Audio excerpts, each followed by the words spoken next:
Sabarmati online classes में आप सभी का स्वागत है। तो इस वीडियो में हम मोस्ट इम्पॉर्टेंट टॉपिक जो कि है महत्वपूर्ण रचनाएं और उनके रचनाकार, इसका अध्ययन करेंगे। बोर्ड पेपर की दृष्टि से मोस्ट इम्पॉर्टेंट है। तो यहाँ पर हम ऐसे रचनाओं को कवर करने वाले हैं जो एग्जाम में कई बार पूछी जाती हैं। तो चलिए स्टार्ट करते हैं।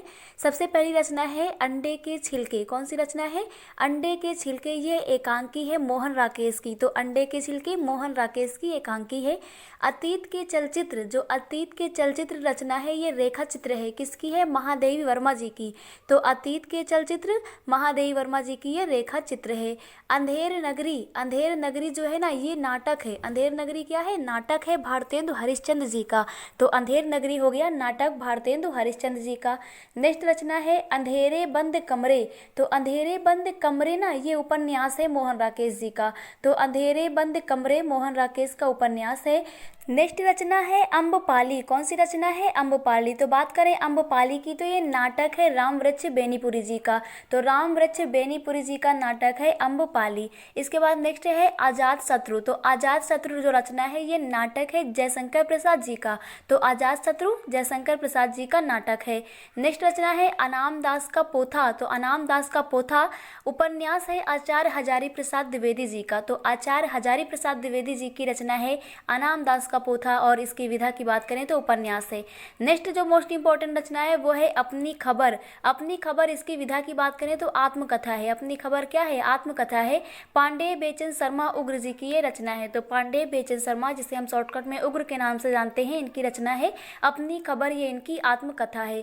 नेक्स्ट रचना है अशोक के फूल। तो अशोक के फूल की बात करें ना तो ये निबंध है। क्या है?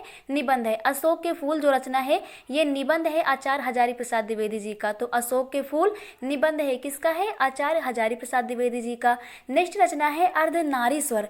अर्धनारीश्वर की बात करें ना तो ये निबंध है। किसका निबंध है? रामधारी सिंह दिनकर जी का। तो अर्धनारीश्वर क्या है? ये निबंध है रामधारी सिंह दिनकर जी का।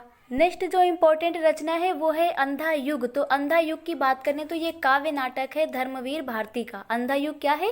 काव्य नाटक है धर्मवीर भारती जी का। नेक्स्ट है आखिरी चट्टान। आखिरी चट्टान की बात करें ना तो ये यात्रा वृत्त है। क्या है? यात्रा वृत्त है मोहन राकेश जी का। तो आखिरी चट्टान के लेखक कौन है? मोहन राकेश जी हैं। नेक्स्ट रचना है आधे अधूरे। तो जो आधे अधूरे रचना है ना ये नाटक है मोहन राकेश का। तो मोहन राकेश की रचना है आधे अधूरे। नेक्स्ट रचना की बात करें तो है आवारा मसीहा। मोस्ट इंपॉर्टेंट रचना है आवारा मसीहा, ये जीवनी है विष्णु प्रभाकर जी की। तो आवारा मसीहा जो रचना है ये जीवनी है, और इसके लेखक कौन है? विष्णु प्रभाकर जी हैं। जीवनी है आवारा मसीहा। किसकी रचना है? विष्णु प्रभाकर जी की। नेक्स्ट रचना है आषाढ़ का एक दिन। तो आषाढ़ का एक दिन ये नाटक है मोहन राकेश जी का।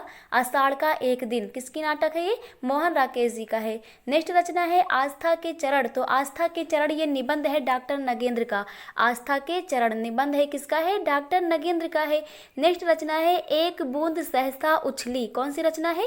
एक बूंद सहसा उछली, ये यात्रा वृत्त है। किसकी है? सच्चिदानंद हीरानंद वात्स्यायन अज्ञे जी का। तो आपको इनका पूरा नाम भी याद रखना है, ये भी पूछ लिया जाता है। सच्चिदानंद हीरानंद वात्स्यायन अज्ञे, इनकी रचना है एक बूंद सहसा उछली, ये यात्रा वृत्त है। नेक्स्ट रचना है कलम का सिपाही। तो जो कलम का सिपाही है ना ये जीवनी है अमृत राय की। तो अमृत राय की रचना है ये कलम का सिपाही। तो कलम का सिपाही की विधा क्या है? ये जीवनी है, और किसकी रचना है? अमृत राय की है।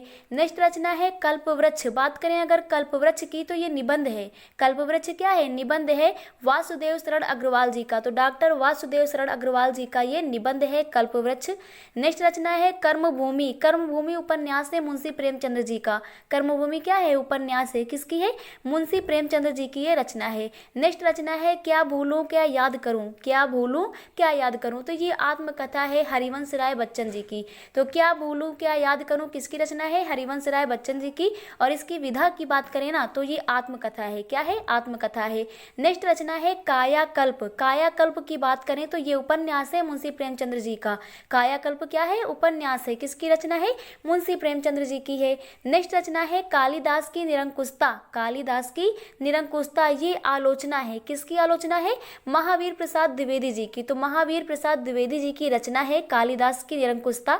विधा की बात करें तो ये आलोचना है। नेक्स्ट रचना है कुटज। कुटज की बात करें तो ये निबंध है। कुटज क्या है? ये निबंध है। किसका निबंध है? ये लेखक कौन है इसके कुटज के? तो कुटज के लेखक हैं आचार्य हजारी प्रसाद द्विवेदी जी। तो आचार्य हजारी प्रसाद द्विवेदी जी की रचना है कुटज। नेक्स्ट एंड लास्ट जो इंपॉर्टेंट हमारी रचना है वो है छड़ बोले कड़ मुस्कुराए। कौन सी रचना है? छड़ बोले कड़ मुस्कुराए। विधा की बात करें तो ये निबंध है और इसके रचनाकार हैं कन्हैयालाल मिश्र प्रभाकर जी। तो कन्हैयालाल मिश्र प्रभाकर जी की रचना है छड़ बोले कड़ मुस्कुराए। तो इस प्रकार से जो टॉप 25 हमारे क्वेश्चन बनते हैं गद्य के परिचय से प्रमुख रचनाएं और उनके रचनाकार, ये आप लोगों को क्लियर हो गया होगा। क्लास 10th तथा क्लास 12th के कंप्लीट सिलेबस के लिए प्लेलिस्ट को चेक करें। Thank you.